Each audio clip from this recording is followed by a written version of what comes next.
Thank you for catching me because I was just trying to remember. But I think failure is in the mind. What is failure? What do you consider failure? What is the yardstick of measure when you say someone has failed in terms of life? If you judge a bird by its inability to swim, it'll live its whole life thinking. All right, ladies and gentlemen, the story exploded into the public not because ALEXX EKUBO died, but because ALEXX EKUBO, he's a, it's a,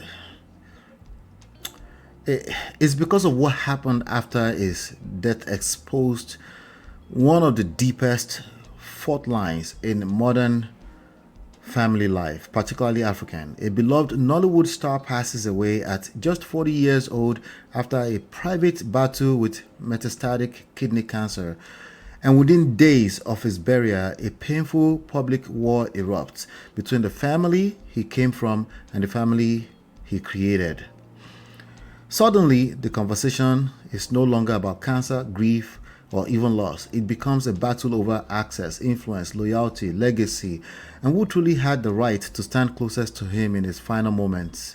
For many people, watching this unfold across social media, the emotions are complicated. Some are angry, some are heartbroken, some are quietly uncomfortable because this story touches a fear many married people carry but rarely discuss openly.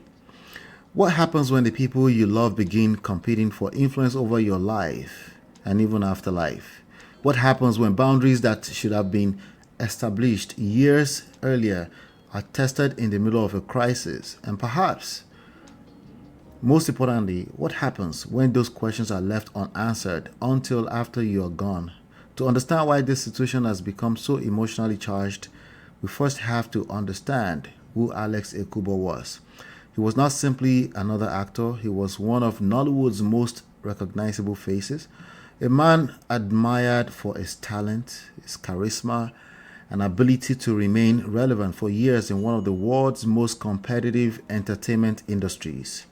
Yet, despite living much of his life in the public eye, he chose to fight his final battle in private. Reports indicate that only a very small circle knew the true extent of his illness.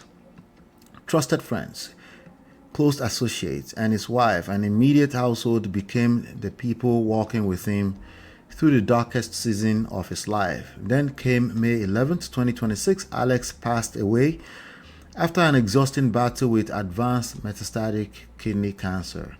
The public was shocked. Fans mourned, colleagues paid tribute, funeral arrangements were announced, and by mid June, he was laid to rest in Abia State. His widow shared emotional words, describing him as her anchor and sunshine. Friends spoke of courage, faith, and resilience. To most observers, it appeared to be a tragic but dignified farewell. Then the narrative changed. Within days of the burial, public accusations began emerging from members of his extended family. Relatives alleged they had been excluded from important decisions. Questions were raised about communication, medical information, funeral planning, and ultimately the handling of ALEXX affairs.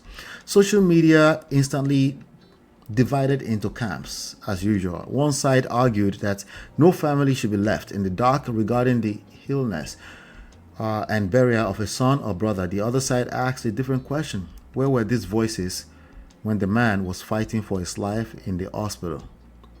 This is where emotional intelligence becomes more important than taking sides because beneath the headlines is a reality many families experience. Grief is rarely just grief. Pain often disguises itself as anger.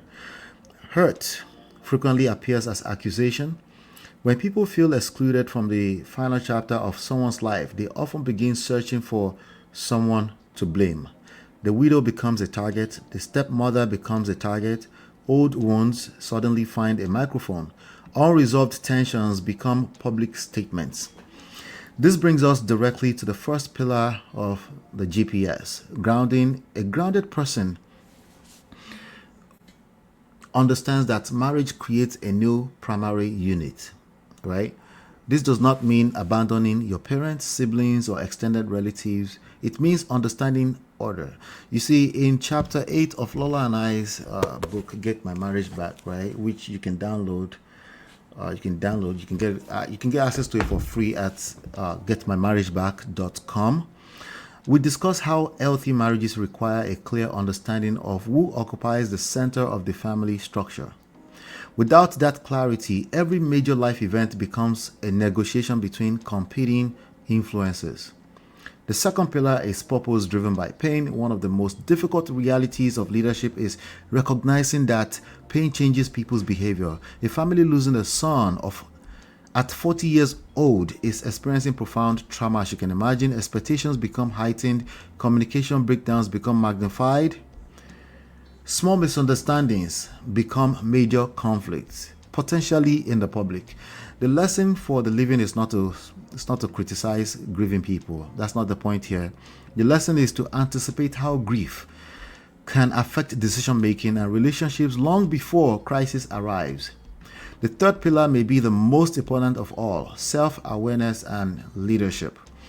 This is where many people get uncomfortable because leadership is not proven after death. Leadership is proven before death. We cannot advise ALEXX EKUBO today. We can only advise those who are still here.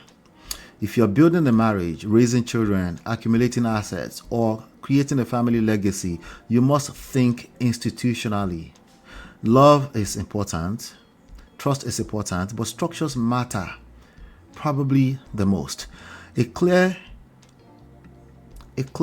decision from your side, sometimes we call that the will, that matters too. That's called structure.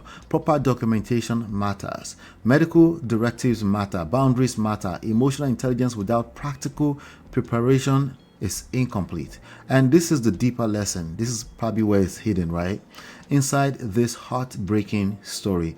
We're not questioning whether extended family members love you. That's not what we're saying here. Of course they do. Most families, they genuinely care. The challenge is that love and influence are not the same thing. Sometimes people who love you can unintentionally damage the very home you're trying to build because emotions, traditions, expectations, and personal interests all collide during moments of crisis. Perhaps the greatest act of love a husband or a wife can perform is creating enough clarity while alive that the people left behind are not forced into conflict after they're gone. Because when family structures are healthy, grief remains grief. It does not become warfare. So as you watch this painful situation unfold, the question is not who won the argument. The real question is this: if you were suddenly gone tomorrow, God forbid, right? Nigerians, have you done enough to protect the family you created from the emotions, the pressures, and the influences that would arrive the moment you close those eyes? I know it's a reality that nobody wants to face, but hey, this is another opportunity to learn something very important. Do me a favor. That's a question for you. Have you done any kind of work? Do you think it's important? Or do you just think it is well? Or you just think, God forbid, right? Hit the like button, share, subscribe, turn up your notifications so you're notified whenever we drop these videos. I'll be right back. Are you fighting to save a marriage or a relationship, or simply avoiding to end up in a broken or toxic one? We've been there and you're in the right place. You see, inside this book, right, you will find and you will discover the secret to save a broken marriage, and you will learn how to build and attract the marriage of your dream.